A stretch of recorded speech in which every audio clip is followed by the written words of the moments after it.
मैं हूं राहुल कंवल।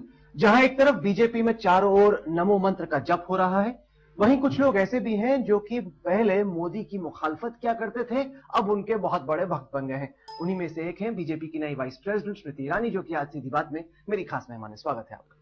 मैं शुरुआत करता हूं इस कार्यक्रम की एक बयान के साथ। आप ही का बयान 12 दिसंबर 2004 को, शायद याद होगा आपको, सूरत में आपने बयान दिया। आपने कहा कि गुजरात दंगों का जो सारा दोष है वो वाजपेयी और आडवाणी पे आ रहा है, जबकि ऐसा होना नहीं चाहिए। जाना चाहिए दोष मोदी जी को, जो कि अपनी कुर्सी छोड़ नहीं रहे, इस वजह से पार्टी को नुकसान हो रहा है। ये आपका बयान है। तो ये तो आपकी शुरुआती सोच थी, 8 साल में काफी बदल गई है सोच। ऐसा क्यों हुआ? राहुल जी, अगर आप हस्तक्षेप ना करें और जो मैं कहने वाली हूँ उसे बिना एडिट किए चलाएं तो मैं अपना जवाब दूंगी। सबसे पहले तो कि 2004 में मेरा क्या बयान था वो मुझे याद है। आपने इसमें जो मसाला लाकर प्रस्तुत किया है वो एग्जैक्टली वो बयान नहीं था। दूसरा, 2004 में मैंने स्वयं आकर जनता के सामने ये भी कहा कि मेरी सोच में जो बदलाव हुआ है उसका एकमात्र कारण ये है कि मैंने मीडिया में कई रिपोर्ट्स पढ़ी, कई रिपोर्ट सुनी और उनके आधार पर मैंने अंदाज लगाया। मेरा वो अंदाज गलत था और मैं अब संगठन के माध्यम से अपने संगठन को, अपनी सरकार को ज्यादा समझूंगी और उस समझ के बाद अगर मैं किसी निष्कर्ष पर पहुंचती हूँ तो उसकी चर्चा में संगठन की मर्यादा में रहकर करूंगी। मतलब वो आपका खुद की सोच थी। आपको अगर याद है, राजनीतिक मजबूरी हुई तब आपने सोच बदल दी। कोई मूल्य नहीं, कोई असूल नहीं। मेरी आज तक कोई मजबूरी नहीं रही। और जहां तक बात असूलों की है तो 2004 क्यों, 2013 अभी कुछ 2-3 हफ्ते पहले ही मैंने आपको इंडिया टुडे कॉन्क्लेव में बोला था कि आप जैसे जो हमारे रिपोर्टर्स हैं, दिग्गज जो नाम है हमारी इंडस्ट्री में, वो कई बार मोदी का नाम का इस्तेमाल करते हैं टीआरपी पाने के लिए। सवाल वो नहीं, मेरा जवाब तो सुन लीजिए। आपने सवाल मेरे सामने प्रस्तुत किया, मैं जवाब दे रही हूँ। मैंने जो कहा और उसके बाद मेरी जो प्रतिक्रिया रही वो सार्वजनिक है। ये आपके लिए मैं 2-3 आर्टिकल्स लाई, बताइए क्या। ठीक है। ये फर्स्ट पोस्ट नाम की एक वेबसाइट है जी।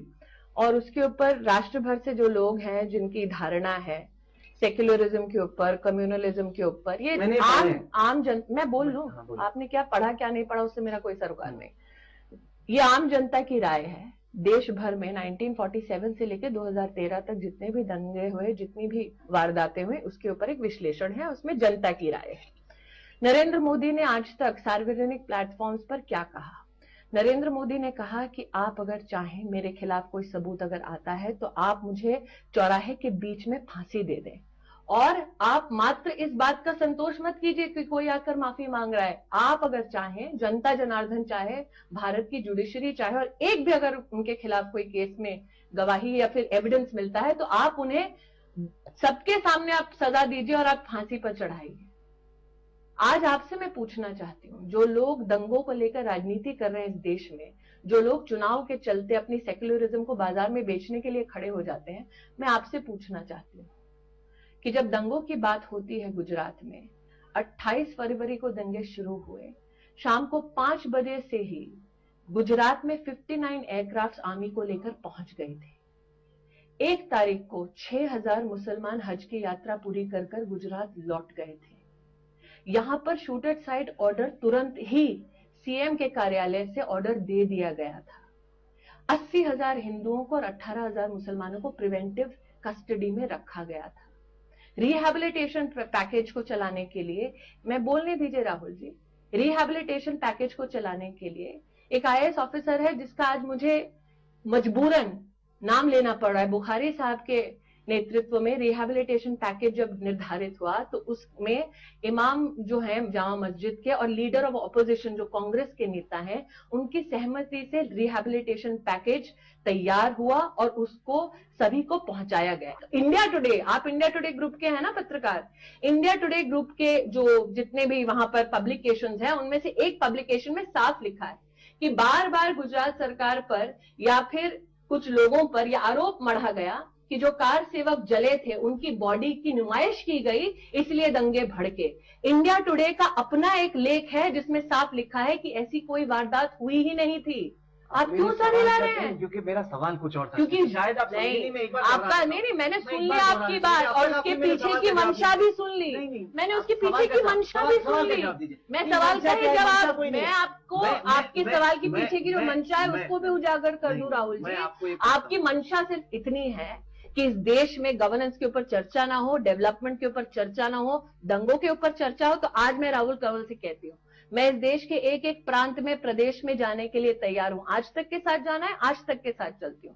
कांग्रेस का कोई भी प्रवक्ता, नेता, कार्यकर्ता मेरे संग चले, किसी भी राजनीतिक दल का कोई भी नेता मेरे संग चले, मैं जनता की अदालत में, भरी सभा में, जनता के बीच समक्ष खड़े होकर 1947 से लेकर 2013 तक हर बात को, जहां तक कम्युनलिज्म और सेक्युलरिज्म का सवाल है, मैं उसके ऊपर बात करने को तैयार हूं, जवाब देने के लिए तैयार हूं, बशर्ते कि आप मुसलमानों को इस देश में यह भी बताएं कि 6.5 दशकों में इस देश में आजादी के बाद भी, आज भी उन्हें सेक्युलरिज्म के नाम पर क्यों एम्प्लॉयमेंट से वंचित रखा जाता है, क्यों उन्हें नौकरी से वंचित रखा जाता है। क्यों सर हिला रहे हैं? मैं आपको बताता हूं क्योंकि क्यों सर हिला रहे हैं? आप मुझे कहना चाहते हैं देश में आप बोली चले जा रही है, सवाल क्यों नहीं बोलूं? आपने बोलने के लिए बुलाया है या आपको ताकने के लिए बुलाया है? शायद सवाल समझाने, मैं सवाल अच्छी तरह से समझी हूँ, मैंने सुन लिया आपका सवाल। आप वही सवाल रटेंगे तो मैं आपको वही जवाब देने वाली हूँ। मैं आपसे पूछना चाहती हूँ आज कि जब भाजपा की कार्यकर्ता होने के नाते मैं बात करती हूँ महंगाई की, तो वो महंगाई क्या मुसलमानों और हिंदुओं को, दोनों को परेशान नहीं करती? जब मैं भ्रष्टाचार की बात करती हूँ तो क्या वो हर नागरिक के लिए एक विषय नहीं होता? फर्ज कीजिए कोई एक फिल्म का प्रोड्यूसर है या कोई चैनल का एडिटर है, चैनल में कोई गलत खबर चल रहा है, हो सकता है कि संपादक को उस खबर के बारे में मालूम हो, ना मालूम हो, शायद ना ही मालूम हो, लेकिन फिर भी राजधर्म कुछ होता है, नैतिक जिम्मेदारी कुछ होती है। मेरा सवाल बहुत सरल है और ये कि ऐसे में जब नरेंद्र मोदी नए वोटरों को लुभाने की कोशिश कर रहे हैं अपनी तरफ, क्या ये बेहतर नहीं होगा कि वो एक बार कहें कि जो हुआ वो गलत था? इससे उन लोगों का भी विश्वास बनेगा जो उनके काम को देखते हैं, काम को पसंद करते हैं। क्योंकि आपको पुराने क्लिप्स और अखबार की सुर्खियां को याद करने का बड़ा शौक है। इंटरव्यू चला था, उन्होंने कहा था कि गोधरा में जो हुआ उनके लिए वो दुख की बात है, लेकिन that is no excuse to take law into their hands. वो चलाएंगे क्लिप। उन्होंने ये भी कहा कि क्रिया प्रतिक्रिया का सिलसिला चल रहा है। ये भी ठीक करवाने के लिए मैं आपके बीच में आई हूँ। टाइम्स ऑफ इंडिया का बयान है कि एक्शन रिएक्शन वाला कोई भी बयान नहीं आया था। हिंदुस्तान टाइम्स की रिपोर्ट है एक्शन रिएक्शन का कोई भी बयान नहीं आया था। देश क्या चाहता है? अकाउंटेबिलिटी। नरेंद्र मोदी ने क्या कहा कि मेरे खिलाफ अगर एक भी तथ्य हो तो मुझे फांसी पर चढ़ा दो। क्या ये गलत है? लेकिन सच ये है कि भारत के किसी भी कोर्ट में उनके खिलाफ कोई भी केस दर्ज नहीं है। सच ये है कि नरेंद्र मोदी इस देश के इतिहास में पहले मुख्यमंत्री हैं जो स्वयं एसआईटी के पास जाकर तथ्यों पर अपना बयान दे चुके हैं, जिनको क्रॉस एग्जामिन किया गया है। आप मुझे भारत में, आजाद भारत में एक ऐसा मुख्यमंत्री दिखा दीजिए जिनके बारे में इस प्रकार की क्रॉस एग्जामिनेशन हो, जो 10-11 साल से इस प्रकार की अग्नि परीक्षा से गुजर रहे हो, जिन्होंने सार्वजनिक ये कहा हो कि अगर मेरा दोष है तो मात्र शब्दों से आप अपने आप को यकीन मत दिलवाइए, मुझे मौत दीजिए, मुझे फांसी पर लटका दीजिए। आप मुझे कहना चाहते हैं कि इस बात का हम अनादर करें, इसका कोई अपनी विशेषता नहीं है। आपको दंगों में इतनी रुचि है। दंगों में मेरी कोई रुचि नहीं। बिल्कुल है, आपने अपना कार्यक्रम की शुरुआत ही उससे की है। उनकी वो आपका पुराना बयान था। आप एडिटर है ना हेडलाइंस टुडे के। जी। आप मुझे ये बताइए कि असम के हिंसा में, कोकराझार और धुबरी में 3,60,000 हिंदुस्तानी कैंप में रहे। हेडलाइंस टुडे ने आज तक ने उनके ऊपर निरंतर कार्यक्रम क्यों नहीं चलाया? हमने वहां पे हमने अपने रिपोर्टर्स भेजे, हमारे एडिटर्स वहां पे गए, ग्राउंड रिपोर्ट हमने चलाई। आपने देखी ना देखी? आपने देखी ना देखी? हमने खूब सारी ग्राउंड रिपोर्ट चलाई। आपने कितनी बार असम के मुख्यमंत्री के ऊपर नरसंहार करने का आरोप? हमने असम के मुख्यमंत्री को शोज पे लाइव बुलाया, जिससे सवाल आपसे पूछे गए वही सवाल उनसे भी पूछे गए। आप मुझे ये बताइए, भारत के प्रधानमंत्री असम से राज्यसभा में प्रतिनिधित्व करते हैं कि करते हैं? आपने कितनी बार भारत के प्रधानमंत्री को कटघरे में खड़ा किया है कि क्यों असम में 3,60,000 हिंदुस्तानी कैंप में रहे? आपने कितनी बार भारत के प्रधानमंत्री से पूछा है कि क्यों बांग्लादेशी घुसपैठी आकर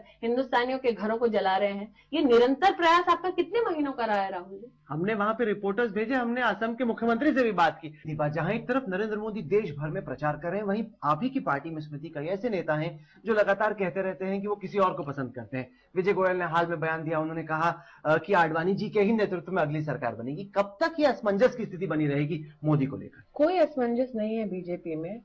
हमारे राष्ट्रीय अध्यक्ष ने कहा है कि हमारे प्रधानमंत्री के कैंडिडेट कौन होंगे वो हमारी पार्लियामेंट्री बोर्ड तय करेगी।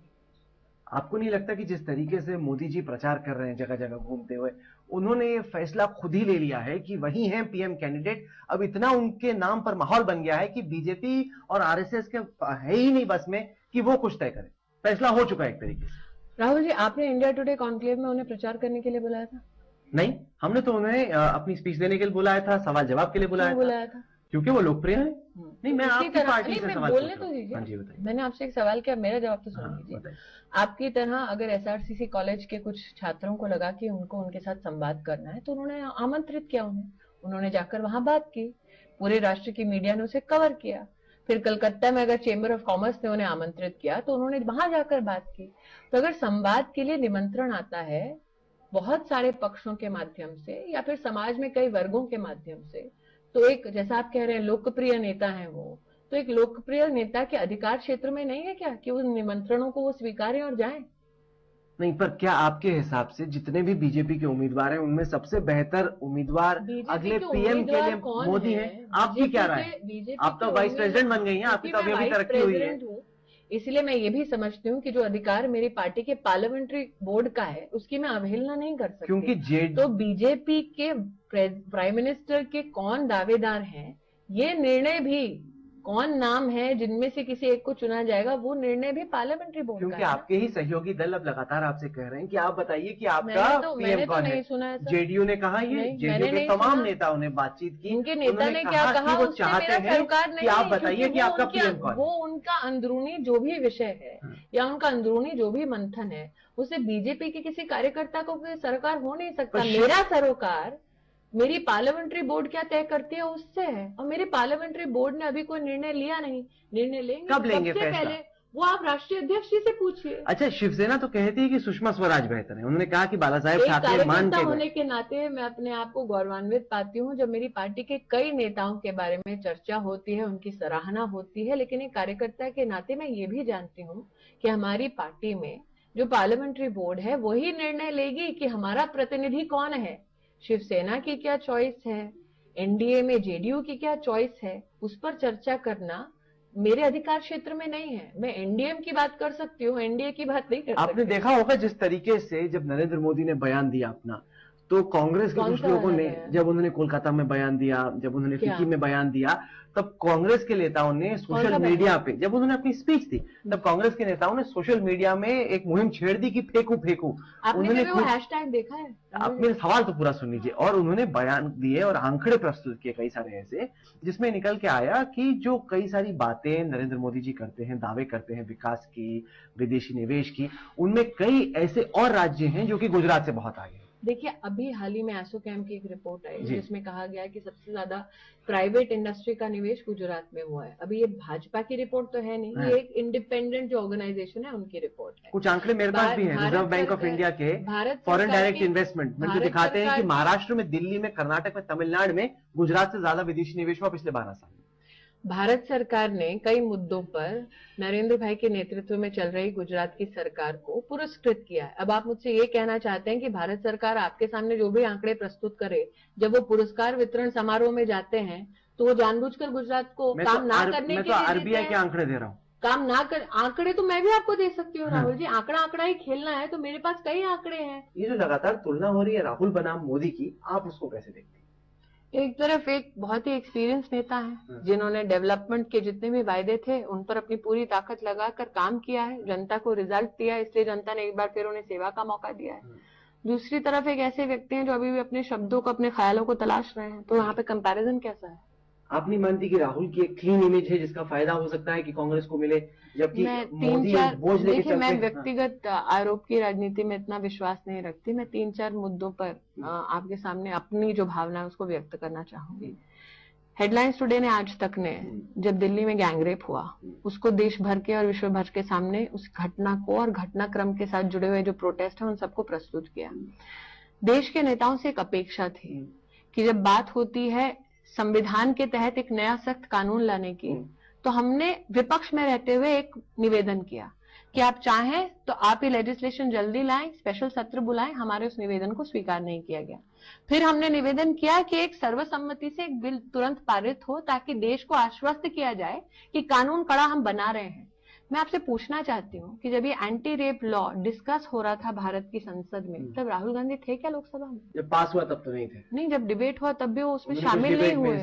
हाँ, तो एक नेता का मापदंड नेतृत्व का अथवा संवेदनशील वो कितने हैं जनता के जो अधिकार हैं या जनता की जो चिंता है उसके प्रति, वो उससे ही समझ में आ